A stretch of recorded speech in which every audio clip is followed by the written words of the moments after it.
Assalamualaikum warahmatullahi wabarakatuh. Di sini saya ingin menjelaskan tentang arsitektur organisasi komputer. Sebelumnya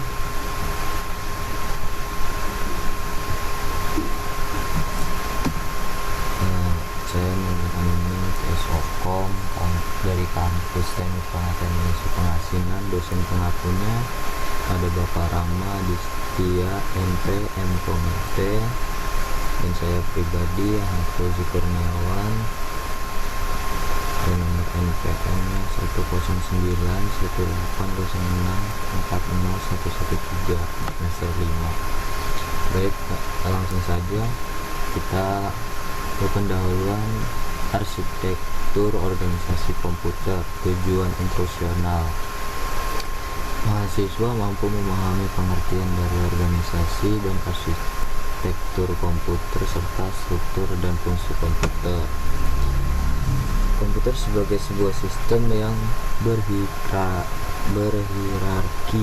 Komputer dapat dianggap sebagai struktur sejumlah komponen beserta fungsinya yang dijelaskan sebagai fungsi kolektif, struktur, dan fungsi internalnya.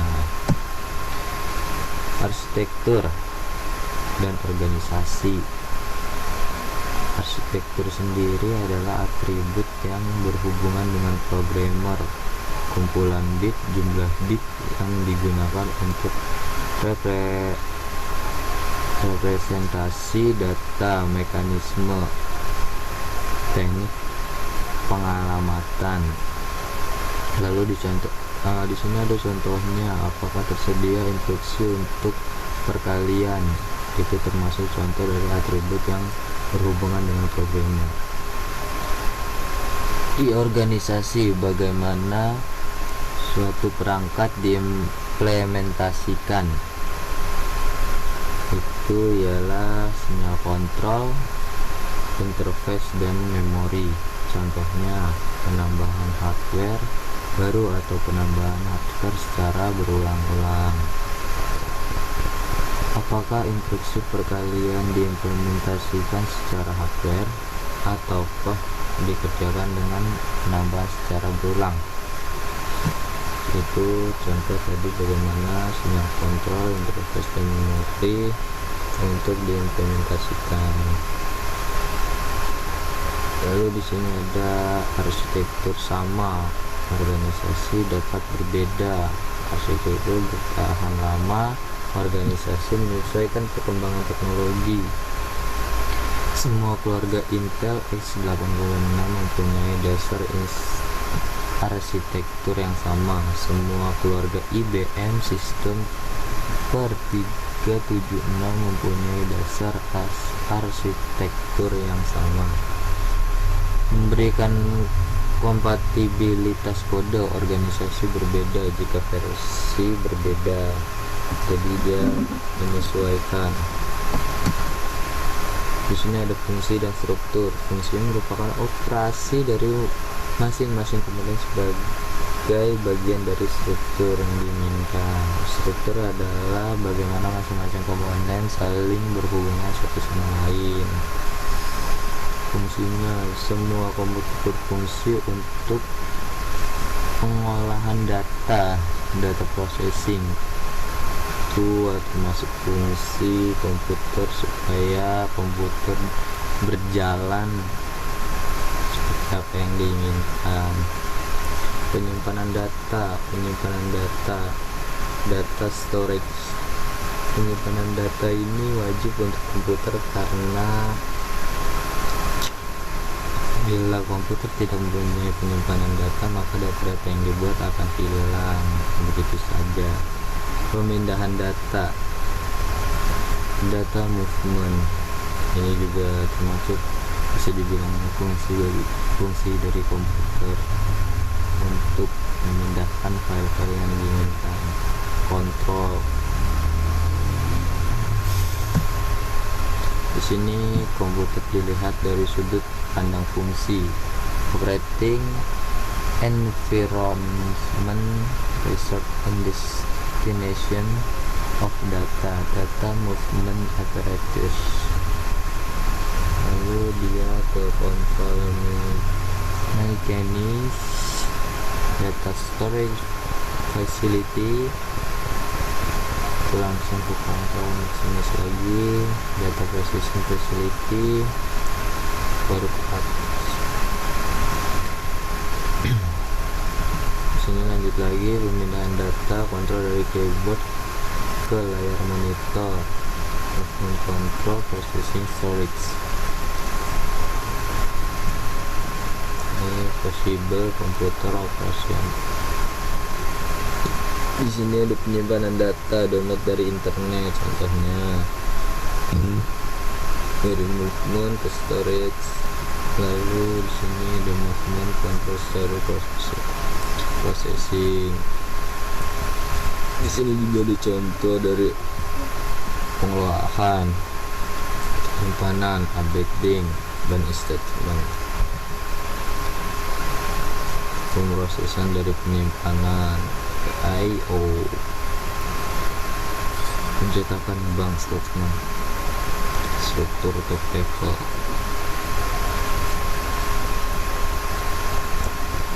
Di sini ada struktur CPU dari I/O, sistem bus, memori, CPU, register, internal CPU, interconnection, control unit, arithmetic, and login unit. Ini di dalam CPU ada register, internal CPU, interconnection, arithmetic, and login unit, control unit.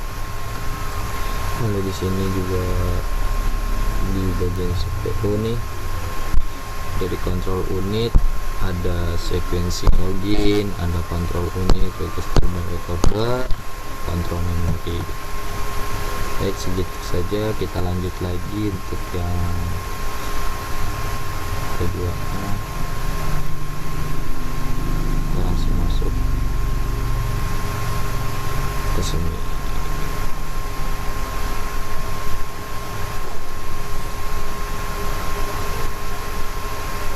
Ada arsitektur dan organisasi komputer, evolusi komputer. Ini seperti yang kita lihat, ada evolusi dan kinerja komputer, better, faster, safer. Latar belakang ENIAC, electronic, numerical, integrator, and computer, Eckert and Moultrie University. Yang terimplementasi Puro mulai dibuat 1943, selesai 1946, sangat terlambat digunakan dalam PD2. Perang Dunia II digunakan sampai 1965. Ini juga semua bukan benar, memiliki 20 akumulator untuk 10 digit, tip program manual dengan switch saklar, 18.000 tabung vakum, berat 30 ton, luasnya 1500 pepet, konsumsi dayanya 140 kW. Ini ada tabung vakum. Ini Turing, konsep tabung Turing komputer untuk penyimpanan data langsung atau data biner langsung instruksi dari memori dan perangkat I/O dikendalikan oleh unit kontrol. Struktur mesin von Neumann. Ini mesinnya, kapasitas memorinya itu 1000 kali 40 bit port, menggunakan sistem bilangan biner, panjang instruksi 420 bit, 1 word sama dengan 2 instruksi. Register dalam CPU di sini ada MBR, MAR, IR, IBR, PC, PC, AC, MKey. Ini struktur AES. Lalu komputer dimensialnya 1947, informasi Corporation Unikat 1. Untuk dikalkulasi 1950 ke Bereau menjadi divisi divisi dari Spherian Corporation. Universe itu dipasarkan akhir tahun 1950, lebih cepat proses memori. IBM ini pabrik peralatan Hewlett Packard. Komputer bernamis untuk diperlukan aplikasi transistor, yaitu menggantikan vakum tubes lebih kecil, lebih murah, disipasi panas sedikit, merupakan komponen solid state, dibuat dari silicon sand, ditemukan pada tahun 1947 di laboratorium Bell oleh William Shockley dan kawan-kawan di sana. Komputer berbasis prosesor mesin generasi 2 NCR RCA ini menghasilkan small transistor mesin IBM 7000 di 1957 membuat PDP-1 mikroelektronik. Secara harfiah berarti elektronika kecil. Sebuah komputer dibuat dari gerbang logika, gate, sel memori, dan interkoneksi. Sejumlah gate dikemas dalam satu keping semikonduktor silikon wet. Generasi komputer vakum tube itu pada tahun 1946 sampai 1957, transistor dari 1958 sampai 1964, small scale integration itu 1965 sampai dengan 10 komponen dalam satu IC chip. Medium scale integration sampai 1971 itu dari 100 sampai 3000 komponen dalam satu IC. Large scale integration 1971 sampai 1977 3000 sampai 100.000 komponen dalam satu IC. Dari large scale integration 1978 sampai 1991 itu 100.000 sampai 100 juta komponen dalam satu IC. Ultra rare scale integration 1991 lebih dari 100 juta komponen dalam satu IC. Itu generasi komputer pada tahun-tahun yang baru-baru keluar. Hukum Moore, Gordon Moore itu meningkatkan kerapatan komponen dalam chip.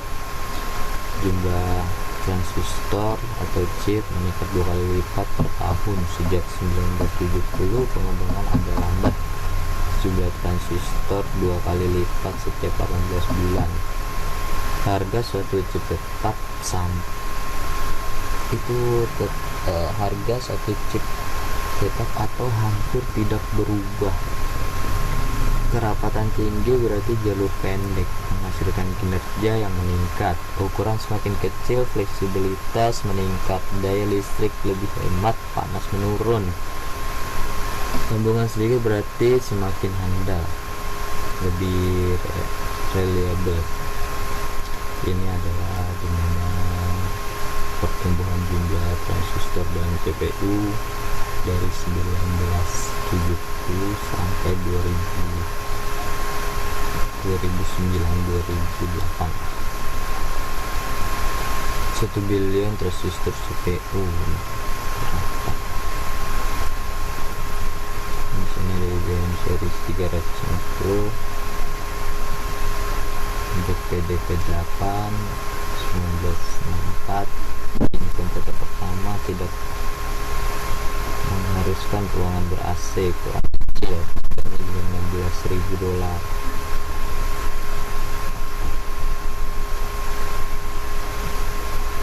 Memori semikonduktor 70 kurang kecil. besar satu sel core memori dapat menyimpan 256 bit. Non destruktif rate lebih cepat dari core memori, kapasitas meningkat 2 kali lipat setiap tahun. Ini di Intel juga, Intel tahun 1971 sampai 4004 sampai 2004 mikroprosesor pertama semua komponen CPU dalam satu IC yaitu chip 4 bit. Tahun 1972 sampai 8008 8 bit untuk aplikasi yang spesifik. Tahun 1974 sampai 8080 generasi pertama dari Intel, generasi PowerPoint mikroprosesor.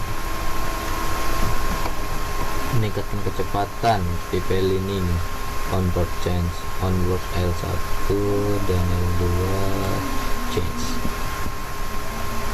Jadi keseimbangan kinerja kecepatan prosesor itu agak meningkat, kapasitas memori itu meningkat, perkembangan kecepatan memori lebih lambat tertinggal dibandingkan kecepatan prosesor.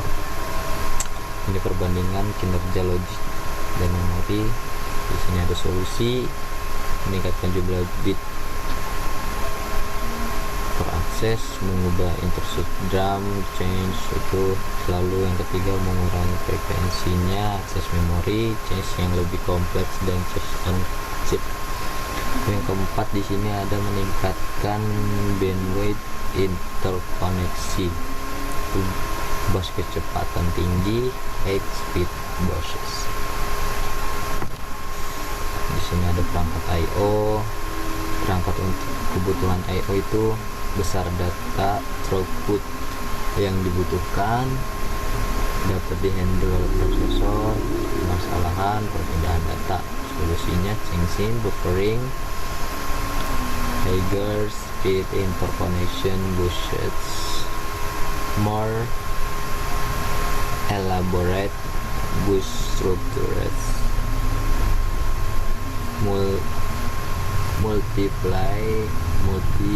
multiply processor configuration. Di sini perbandingan lagi data perangkat PO. Di sini komputer prosesor, memori, perangkat I/O selalu terkoneksi. Ini adalah kunci untuk keseimbangan. Meningkatkan kecepatan prosesor, ukuran gerbang logika IC yang lebih kecil, lebih banyak jet dikemas lebih rapat, menambah clock rate, waktu propagasi untuk sinyal berkurang, menambah ukuran dan kecepatan change. Diperuntuk sebagai prosesor, yaitu waktu akses change turun secara signifikan. Perubahan organisasi dari sisi arsitektur prosesor meningkatkan kecepatan eksekusi paralel dan paralel. Ini perkembangan mikroprosesor Intel. Perkembangan prosesor biasanya 2 atau 3 kali change antar prosesor dan memori utama. Ini evolusi x86 1, generasi pertama, generasi berbasis mikroprosesor. Lalu di sini ada evolusi lagi, ini yang lanjutannya Pentium 2, Pentium 3, Pentium Pro, Pentium 4, Core 2 kuat. Pengembangan dari desain ini digunakan terutama di embedded system, digunakan dalam produk, general purpose komputer, mempunyai fungsi khusus, itu anti lock, rem di mobil. Di sini kebutuhan embedded system, kebutuhan misalnya ada berbeda ukuran, berbeda kendala, optimasi dan dapat digunakan kembali. Kebutuhan yang berbeda, keamanan, keandalan, real time, fleksibel, ketahanan, jangka hidup, kondisi lingkungan, beban statis dan dinamis, kecepatan lambat, kecepatan perhitungan kejadian acak atau dinamis berkelanjutan. Sini ada contoh organisasi embedded system, memori prosesor di tengah, data conversion, lulus ARM, beruntung ada ARM, Inggris, lisensi untuk manufaktur, kecepatan tinggi, tidak pernah mati, konsumsi daya rendah. Contohnya itu iPod, iPhone, kategori sistem ARM, Linux, Palm OS, Symbian OS, Windows Mobile. Penilaian kinerja kecepatan kok. Di sini ada sinyal dalam CPU membutuhkan waktu untuk perubahan ke satu sinyal. Di sini juga sinyal dapat berubah dengan kecepatan yang berbeda. Dibutuhkan sinkronisasi untuk pengoperasiannya. Di sini adalah sistem clock, induction, execution rate. Ini benchmarknya program belajar teknologi kinerja. Di sini special metrics, hukum AMDA. Ini formula hukum AMDA. Sini ada ini rumus-rumusnya, sumber internet. Komputer pertama dengan menggunakan switch saklar. Komputer pertama kali bekerja dengan operasi biner diciptakan oleh von Neumann atau Turing.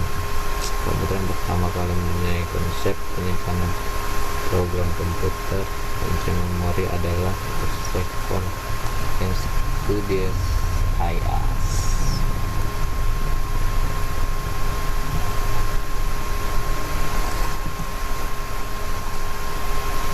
Lalu di sini komponennya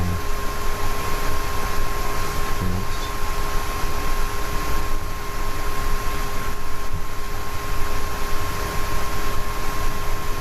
Lanjut, di sini ada review evolusi komputer.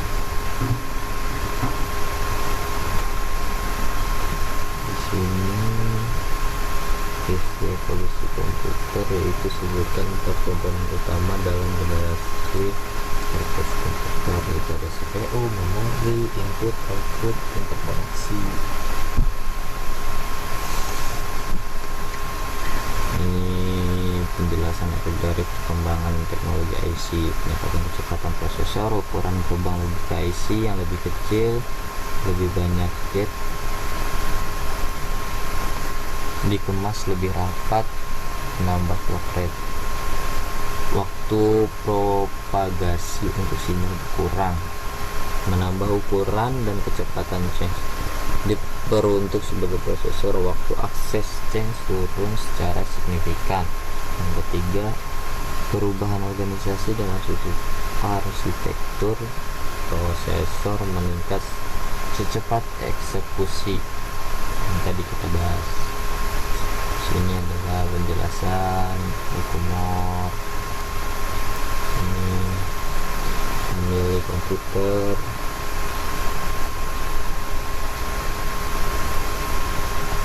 Lalu sekian dari saya. Kami Fauzi Kurniawan. Apabila ada kesalahan kata mohon dimaafkan. Terima kasih. Assalamualaikum warahmatullahi wabarakatuh.